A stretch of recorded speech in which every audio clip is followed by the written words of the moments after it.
নিৰ্বাচন প্ৰায় সমাগত। আসন্ন নিৰ্বাচনক লৈ মাজতে মাত্ৰ দুটামান দিন বাকী। ইতিমধ্যে কি শাসক কি বিৰোধী সকলো প্ৰাৰ্থী তথা সমৰ্থকসকলৰ মাজত চলিছে ভিন্ন জল্পনা কল্পনা। কোনে মাৰিব সেই খাকি। ইতিমধ্যে আমি আছো কমলপুৰ সমষ্টিৰ বৃহত্তৰ শিঙাৰপাৰা পঞ্চায়তৰ এটি ভাৰতীয় জনতা পাৰ্টীৰ কাৰ্যালয়ত। তাত বিভিন্ন ব্যক্তি আছে, জ্যেষ্ঠ কনিষ্ঠ ভিন্ন ব্যক্তি আছে। তেওঁলোকৰ পৰা কিছু কথা জানিব বিচাৰিছোঁ। ইতিমধ্যে আমি কমলপুৰ সমষ্টিৰ এগৰাকী দেহে গেহে লাগি থকা এগৰাকী সমৰ্থক আমি তেখেতৰ কাষত লৈ আহিছোঁ। তেখেত সমাজকৰ্মী, লগতে বিশিষ্ট ব্যৱসায়ী দিলীপ হাজৰিকাৰ কাষলৈ আহিছোঁ। নমস্কাৰ। নিৰ্বাচন প্ৰায় সমাগত, মাজত মাত্ৰ দুটামান দিন বাকী। আপুনি যথেষ্ট কষ্ট কৰিছে। আপোনাৰ যিগৰাকী প্ৰাৰ্থী, কমলপুৰ সমষ্টিৰ যিগৰাকী প্ৰাৰ্থী ভাৰতীয় জনতা পাৰ্টীৰ, সেই প্ৰাৰ্থীগৰাকীক লৈ আপোনালোক কিমান আশাবাদী? ভাৰতীয় জনতা পাৰ্টীৰ যে শক্তি, আজি সৰু এটা উদাহৰণ দিছোঁ। প্ৰথমতে মই শিঙাৰপাৰা কমলপুৰ সমষ্টিৰ অন্তৰ্গত সেই শিঙাৰপাৰাত 3টা কাৰ্যালয় আছে। ভাৰতীয় জনতা পাৰ্টীৰ কাৰ্যালয়, নিৰ্দলীয় প্ৰাৰ্থীৰ কাৰ্যালয় আৰু কংগ্ৰেছৰ কাৰ্যালয়। দুয়োটা কাৰ্যালয়ে 5টা বজাত মানুহ শূন্য। আৰু আমাৰ যে ভাৰতীয় জনতা পাৰ্টীৰ যে শক্তি, আমাৰ 50 জন ওপৰত আমাৰ ভাৰতীয় জনতা পাৰ্টীৰ দেহে কেহে লাগি থকা আমাৰ এই অঞ্চলৰ বিশিষ্ট ব্যক্তি। আমাৰ এই অঞ্চলৰ এখন কলেজ আছে, কলেজখনৰ প্ৰাক্তন অধ্যক্ষ আছে, শিক্ষকৰ লগত জড়িত আমাৰ শিঙাৰপাৰা হাইস্কুলৰ ছাৰ আছে, বিশিষ্ট ব্যক্তি এই আমাৰ ভাৰতীয় জনতা পাৰ্টীৰ লগত আছে। এইটোৱে প্ৰমাণ কৰে ভাৰতীয় জনতা পাৰ্টী কিমান শক্তি।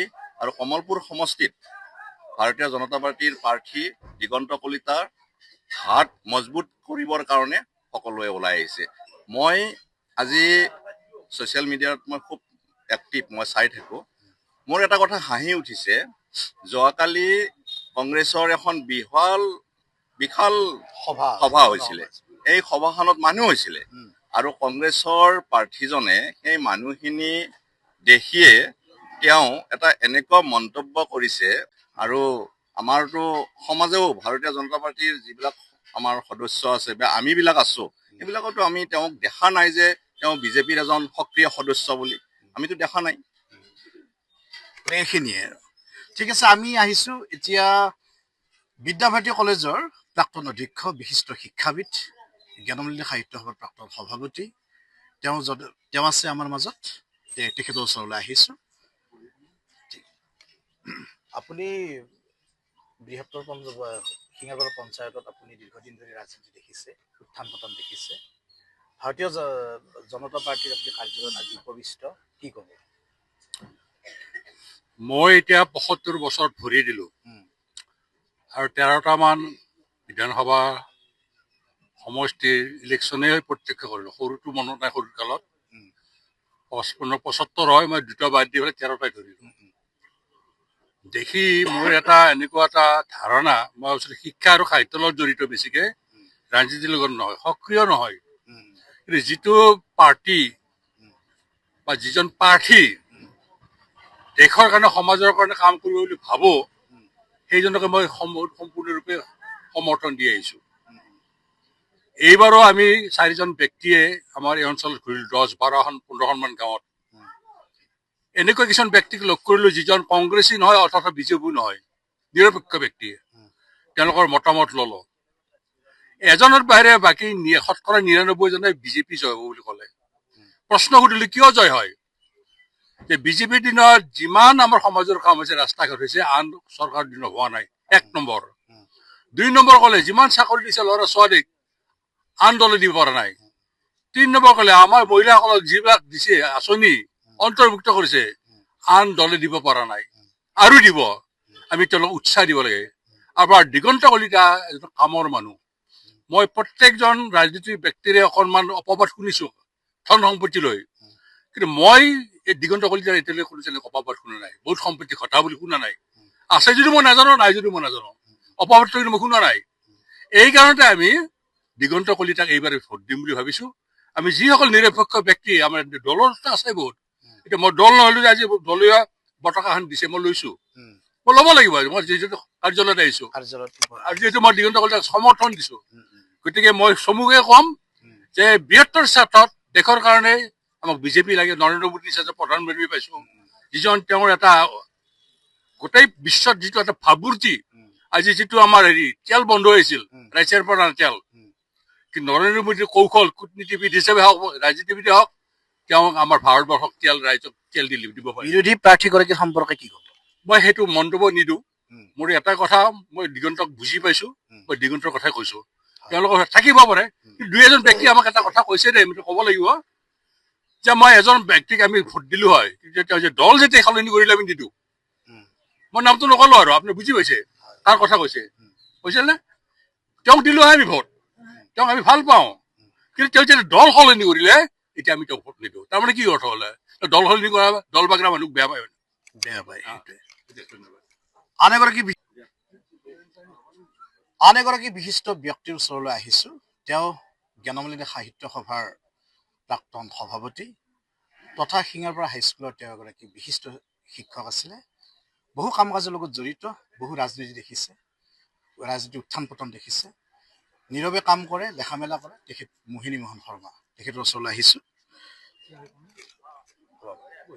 গতিকে আপুনি ৰাজনীতিৰ বহু উত্থান পতন দেখিছে, আজি ভাৰতীয় জনতা পাৰ্টীৰ কাৰ্যালয়ত আপোনাক দেখা পাইছো। কি অনুভৱ? যিগৰাকী প্ৰাৰ্থী কমলপুৰ সমষ্টি ভাৰতীয় জনতা পাৰ্টীৰ, তেখেতক লৈ কেনেকুৱা ধৰণৰ আপোনালোক আশাবাদী? ভাৰতৰ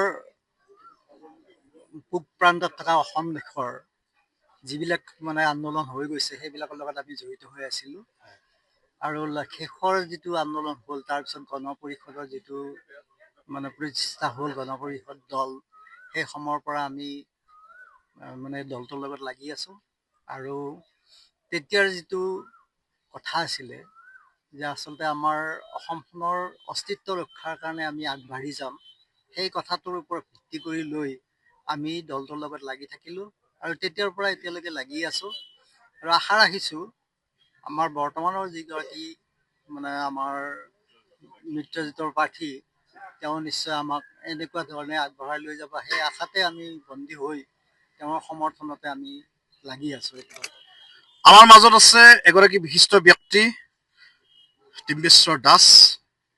তেখেতে বিভিন্ন অনুষ্ঠানৰ লগত জড়িত, লগতে তেওঁ ৰাজনীতিত ভাৰতীয় জনতা পাৰ্টীৰ যি এই পাৰ্টিটোৰ হকে তেওঁ দেহে কেহে লাগি আছে। গতিকে আজি উপবিষ্ট তেখেতৰ জানিব বিচাৰিছো আপোনাৰ অনুভৱ। মোৰ অনুভৱটো হ'ল যে মই আজি কিছুদিন আগতে মই কংগ্ৰেছ দলতে আছিলোঁ। কংগ্ৰেছৰ পৰা মই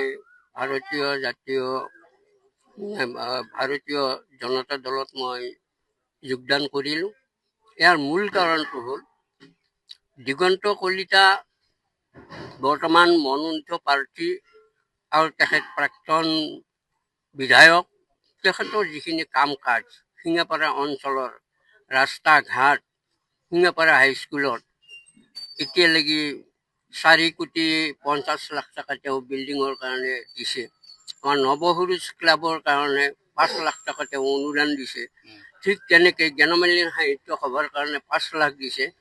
গতিকে এই কৰ্মৰ ৰূপ দেখিহে আমি বিজেপিত যোগদান কৰিছোঁ, যাতে পৰৱৰ্তী সময়ত আৰু অঞ্চলটো আগুৱাই তেওঁৰ লগত আগুৱাই যাব পাৰোঁ, সেইটোৱে আমি আশা ৰাখিছোঁ। আৰু বিজেপি দলৰ সকলো কৰ্মকৰ্তাই তেখেতক জয় কৰাৰ কাৰণে দিনে ৰাতিয়ে প্ৰচাৰ কাৰ্য বা মানুহৰ ওচৰে ওচৰে গৈ আছে।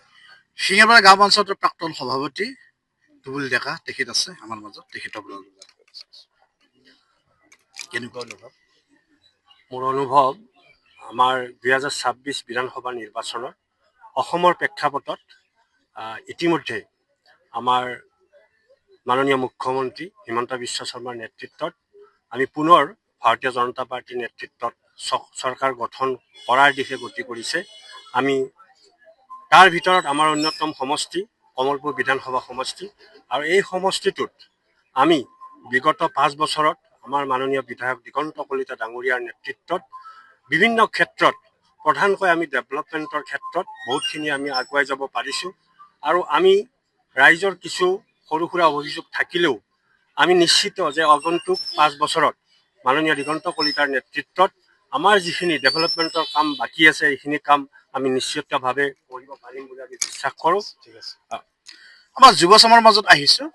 যুৱ চামৰ এগৰাকী VDP প্ৰেচিডেণ্ট, এগৰাকী সক্ৰিয় কৰ্মী পূৰবী বৈশ্য, তেওঁৰ ওচৰলৈ টিঙাপাৰা গাঁও পঞ্চায়ত। হয় কওক। কেনেকুৱা অনুভৱ? কমলপুৰ সমষ্টিৰ যি বিধায়ক দিগন্ত কলিতা, কিমান আশাবাদী?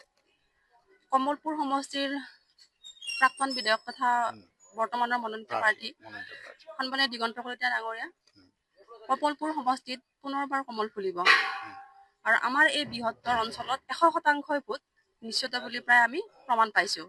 গতিকে তেওঁক লৈ আমি অঞ্চলজুৰি সমষ্টিবাসী বহুত গৌৰৱ অনুভৱ কৰিছোঁ, কাৰণ তেওঁৰ যিটো কাম কৰা কৰ্মস্পৃহা সেইটো সঁচাকৈ আমি তেওঁৰ তাত আমাৰ সন্মানীয় অসমৰ মুখ্যমন্ত্ৰী মহোদয়ৰ আমি চাই যেন পাওঁ। তেওঁ দিন ৰাত একেকাৰ কৰি যেনেকুৱাকৈ সমষ্টিটোৰ উন্নয়নৰ হকে লাগিছে, সঁচাকৈ আমি তাত বহুত সমৰ্থন কৰিছোঁ। মহিলা সমাজৰ মাজত যি বিভিন্ন ধৰণৰ আঁচনি ৰূপায়ণ কৰিছে, মহিলা সমাজক লৈ কি? হয়, মহিলা সমাজক লৈ আমাৰ বিজেপি চৰকাৰখনে যিমানখিনি অনুদান দিছে আমি কেতিয়াও কৈ শেষ কৰিব নোৱাৰো। তথাপিতো মই কৈছোঁ, কাৰণ এতিয়া মহিলাসকল মানে স্বাৱলম্বী হৈছে বিজেপি চৰকাৰখনৰ কাৰণে।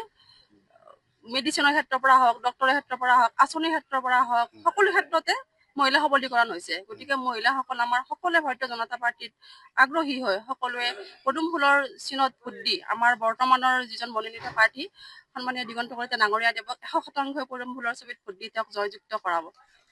আমি ডেকা চামৰ মাজলৈ আহিছোঁ, গতিকে এগৰাকী ব্যক্তিৰ ওচৰলৈ আহিছোঁ। আপোনাৰ কেনেকুৱা ধৰণৰ?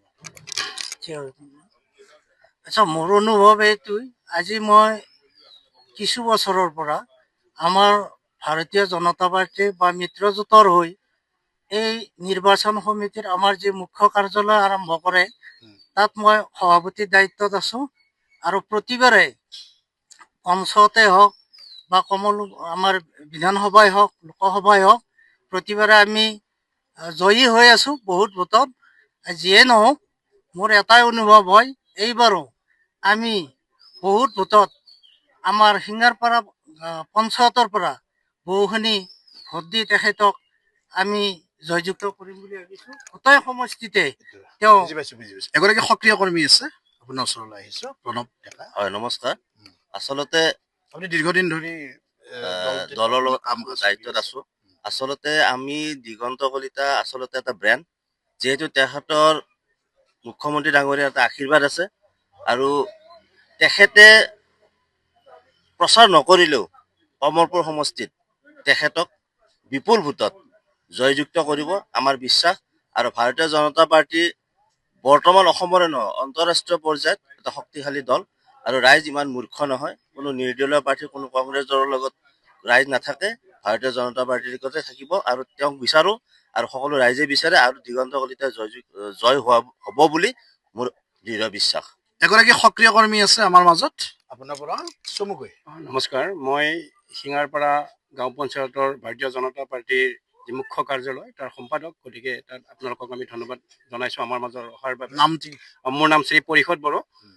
কথাটো হ'ল, আপোনালোকে আটাই জ্ঞাত, যিহেতু জাতি মাটি ভেটি ৰক্ষাৰ ক্ষেত্ৰত জাগ্ৰত প্ৰহৰী হিচাপে ডক্টৰ হিমন্ত বিশ্ব শৰ্মাই আমাক ৰক্ষণাবেক্ষণ দিয়াৰ কাৰণে তেখেতে বহুখিনি আগবাঢ়ি কাম কৰি আছে।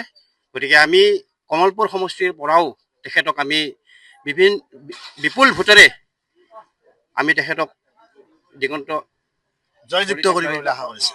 ঠিক আছে, এগৰাকী ব্যক্তি আছে, গতিকে ইয়াৰ লগে লগে এই বিশেষ মহিলা সমাজ আছে আমাৰ যি কাৰ্যালয়ৰ পিছত এগৰাকী আপোনাৰ ওচৰলৈ আহিছোঁ।